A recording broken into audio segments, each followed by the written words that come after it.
Il 12 ottobre sarà l'anniversario della scoperta dell'America e gli Stati Uniti, in particolare la numerosissima comunità italo-americana, si preparano come ogni anno a 2 settimane di festeggiamenti per celebrare l'impresa di Cristoforo Colombo.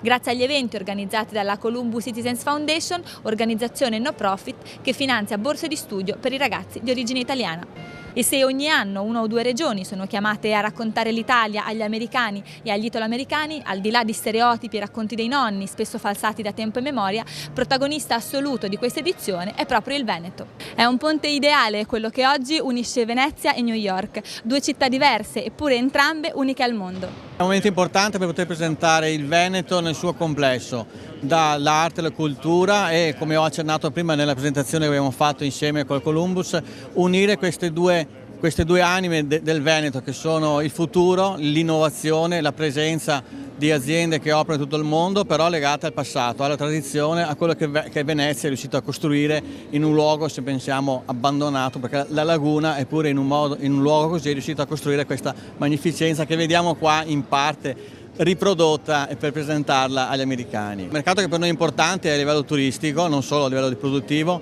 perché puntiamo molto ad avere una presenza di un turista americano interessato non solo a Venezia, ma a tutto il Veneto, quello che può offrire il Veneto, che nel raggio di 100 miglia può offrire le montagne, i laghi, le spiagge. E il presidente della Columbus Citizens Foundation, insieme al chairman della manifestazione, dopo aver ringraziato l'organizzazione, considerata la migliore di sempre, hanno ricordato come anche lo shuttle sia in qualche modo un figlio del Veneto, prodotto cioè grazie alla moderna astronomia nata con Galileo nell'Università di Padova.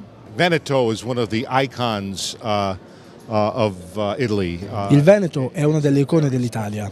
Questo è un momento davvero speciale per la Columbus Citizens Foundation, che ospita il Veneto in uno dei luoghi più centrali di New York, Vanderbilt Hall, in Grand Central Station. Siamo davvero orgogliosi che il Veneto sia qui con noi. That Veneto is here with us.